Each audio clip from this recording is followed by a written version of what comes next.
सबसे पहली चीज़ तो यार, अगर रिसेंटली बहुत ताज़ा ताज़ा ब्रेकअप हुआ है, ताज़ा ताज़ा दिल टूटा है, तो ये चीज़ समझ लो कि कुछ दिन तक आप ख़राब फील करोगे ही करोगे। कितनी भी वीडियोस देख लो यूट्यूब पर उठा के, आपको मेरी वीडियो दिख रही है किसी भी जगह पर, या फिर आपने सर्च किया है और फिर मेरी वीडियो आपको रेकमेंड हुई है through search engine, then I am assuming कि आप कुछ उपाय ढूंढ रहे हैं इस डिस्टर्बेंस से ईजिली निकलने का। सो ऐसा कोई उपाय, ऐसा कोई जादू टोना, ऐसी कोई टेक्निक, ऐसा कोई हैक, ऐसा कोई सीक्रेट आपको इस वीडियो में नहीं मिलेगा।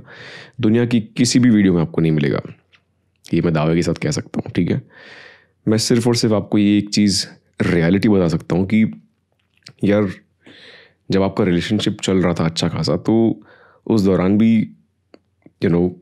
आप अच्छी चीज़ें जब फील कर रहे थे, तब आप ये सोच नहीं रहे थे कि यार ऐसा क्यों हो रहा है कि मैं बहुत ज़्यादा खुश हूँ, राइट? तब हम ये सवाल नहीं करते, क्योंकि हम ये समझते हैं कि हैप्पीनेस फील करना, लाइफ में कुछ अचीव करना इज़ नेचुरल, लेकिन कुछ बुरा होना, कोई लॉस होना, कोई नुकसान होना इज़ अननेचुरल। ऐसा क्यों? यहीं पर तो हमारा कॉन्सेप्ट क्लियर नहीं है ना। हमारा कॉन्सेप्ट जब क्लियर हो जाता है कि देखिए, हैप्पीनेस, सैडनेस, प्रॉफिट्स, लॉस, फ़ायदा, नुकसान, कुछ खोना, कुछ पाना, दोनों चीज़ें ही नेचुरल है।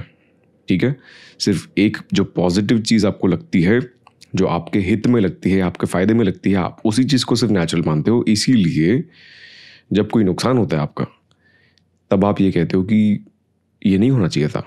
क्यों नहीं होना चाहिए था, मुझे ये बताइए, क्या नहीं हो सकता? जब आप खुद की इमेज बनाते हैं, दुनिया के सेंटर में आप खुद को रख देते हैं, फिर आप सोचते हैं कि दुनिया में सिर्फ और सिर्फ मेरे साथ कुछ बुरा हुआ है, इसीलिए मैं चाहता हूँ कि दुनिया के सभी लोग मुझे लेकर अटेंटिव हो जाएं, मुझे आकर सिंपथाइज करें। तो क्या आप खुद की रिस्पॉन्सिबिलिटी तक खुद नहीं उठा सकते? खुद के इमोशंस की रिस्पॉन्सिबिलिटी भी तो यही है ना, कि खुद की रिस्पॉन्सिबिलिटी उठाना, राइट? अगर आप खुद को लेकर इतने रिस्पॉन्सिबल हैं, तो आपको किसी भी इमोशनल इम्बैलेंस से घबराने की ज़रूरत नहीं है। आप क्यों ही घबराओगे? क्योंकि आप इस चीज़ को समझते हो अच्छे से कि मैं कुछ दिन तक अच्छा फील करूँगा, मैं कुछ दिन तक बुरा फील करूँगा, क्योंकि हैप्पीनेस भी लंबे टाइम तक नहीं टिकती। कितना ही इंसान खुश फील कर लेगा, मुझे ये तो बताओ यार, कितना खुश फील कर लोगे? कोई, चलो आपकी कोई आज अचीवमेंट हो गई, चलो ठीक है, दुनिया का सबसे बेस्ट कोई अवार्ड होगा, आपको मिल गया, आप कितने दिन तक उस चीज़ को सेलिब्रेट करने वाले हो, मुझे बताओ।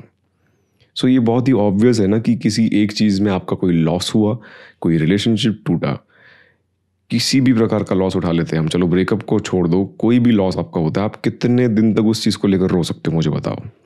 सो इस चीज़ को लेकर घबराने की ज़रूरत तो है ही नहीं कि ये जो नेगेटिव फीलिंग है आपके साथ लाइफ लॉन्ग रहने वाली है। नहीं, नहीं रहने वाली। रहेगी सिर्फ और सिर्फ तब जब आप उसे दूर करने के प्रयास करेंगे। क्योंकि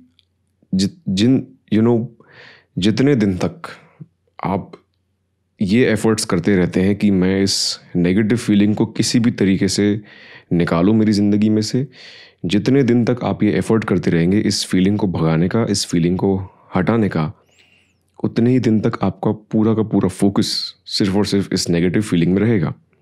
इस चीज़ को आप समझ लो।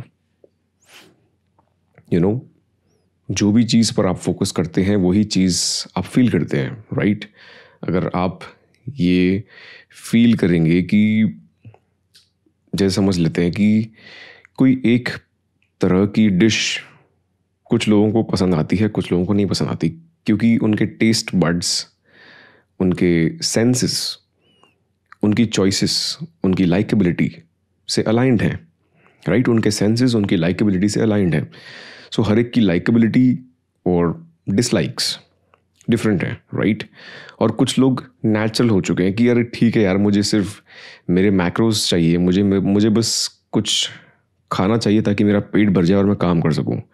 मुझे नहीं फ़र्क पड़ता कि कौन सी चीज़ खा रहा हूँ मैं, कितनी टेस्टी है, कितनी टेस्टलेस है, कुछ ख़राब टेस्ट है उसका, मुझे फ़र्क नहीं पड़ता।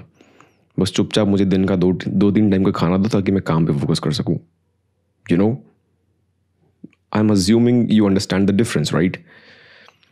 सो यही चीज़ है, जब आपका रिलेशनशिप स्टार्ट होता है तब आप you are just all in, आपका सभी चीज़ें छोड़ छाड़ के आप सिर्फ और सिर्फ एक रिलेशनशिप पे फोकस करते हो, इसीलिए आपका दिन रात, आपकी खुशी गम सभी चीज़ें एक ही जगह पर जब इन्वॉल्वमेंट लेने लगती है, तब वही चीज़ में जब थोड़ी सी भी खामी आती है, थोड़ा सा भी नुकसान होता है, या फिर वो व्यक्ति ही चला जाता है, जिसे हम कहते हैं ब्रेकअप, राइट? ब्रेकअप होने पर आपका sense of purpose, sense of meaning in your life is destroyed, it disappears, you know क्योंकि आपने खुद से भी ऊपर किसी चीज़ को अगर प्रायोरिटी दी है, तो सीधी सी बात है कि वो चीज़ जब जाएगी, तो जब आप खुद को देखोगे तो आप खुद को खाली पाओगे। क्यों? आपने खुद को वो दर्जा दिया ही नहीं था। सो हमें अभी इस चीज़ को लेकर, मैं इस बात में इतना डिटेल्ड मैनर में डिस्कस नहीं करूँगा कि ठीक है, ओके, आप जो भी फील कर रहे हो ठीक है यार, टेक इट ईजी, ओके। ये सिर्फ प्रायोरिटीज़ का गेम है और कुछ नहीं है। जितना जितना आप प्रायोरिटाइजेशन में अपनी स्किल्स डेवलप करने लगोगे, उतना ही इजीली आप खुद की लाइफ को समझ पाओगे कि यार मुझे चाहिए क्या, और मैं किस चीज़ के लिए दिन रात सोचता हूँ, मैं कहाँ पर अपनी एनर्जी, अपना फोकस लगाता हूँ।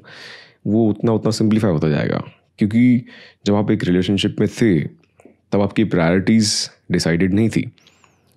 आपके सामने कोई व्यक्ति आया, वो पसंद आया, रिलेशनशिप स्टार्ट हो गया, 3-4 साल चला, अचानक से कुछ हो गया, ब्रेकअप हो गया। अब you are just clueless, you feel helpless.